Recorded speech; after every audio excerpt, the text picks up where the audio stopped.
ওই গাছগুলো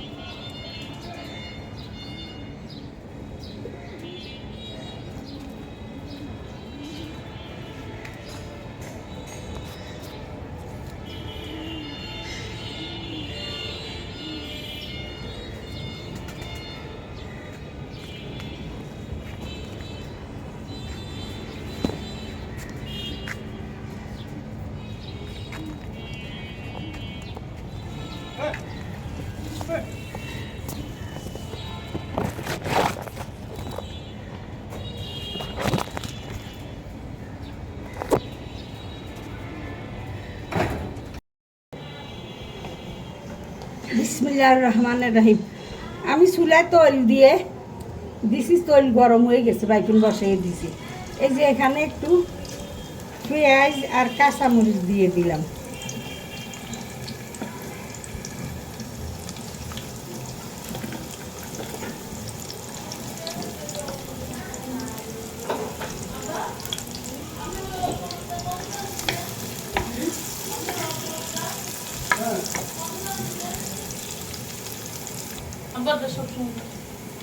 আমি এখানে একটু শিশিনটা কেটে রাখছি, ওইটুক দিয়ে দিলাম। থাকেন আপনারা সাথে, আমি কি রান্না করি দেখেন। আপনারা কোনোদিন এগুলা খাইছেন কি না জানি না, তো সাথে থাকেন।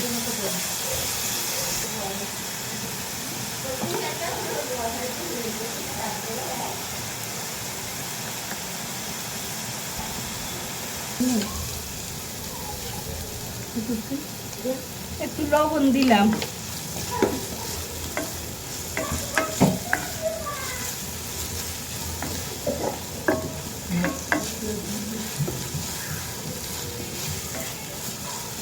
হলুদটা জানি না, তো এগুলা কি আপনাদেরকে একটু বলে দেয়। আমি আনামটা দেখাইতে আমার মনে ছিল না আগে।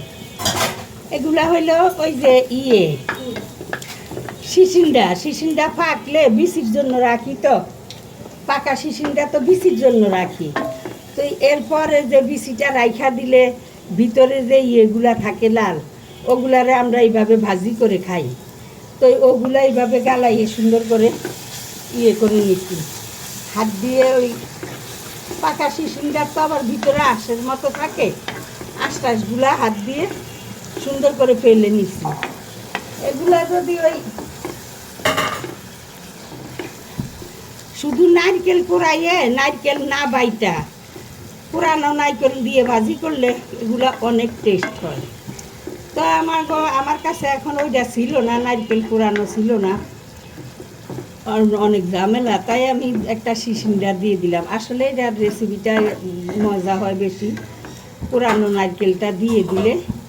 আর সাথে এই ওই পাকা কহির এগুলা দিলে সুন্দর হয় পাকা সিসিঙ্গা।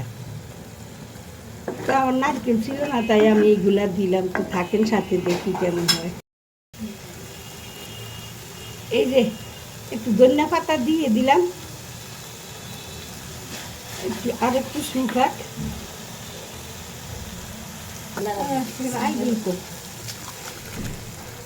তো একটা ডিম দিয়ে দিলাম আমি এই শেষ মুহূর্তে।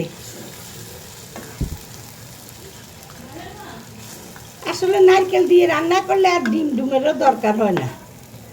যদি নারকেল দিয়ে রান্না করে নারকেলের শুকাইয়ে যায়, সুন্দর একেবারে ভর্তার মতো হয়ে যায়। এখন তো আমার সিসিঙ্গাও নরম গলে গেছে, ভর্তার মতো হইল না। তো আমি একটা ডিম দিলাম তাই।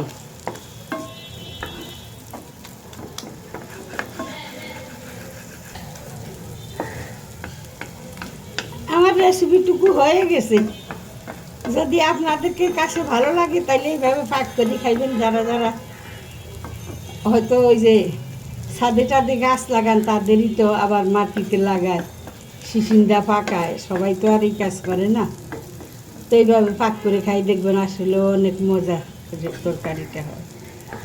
তাইলে আমি এখন পরিবেশন করে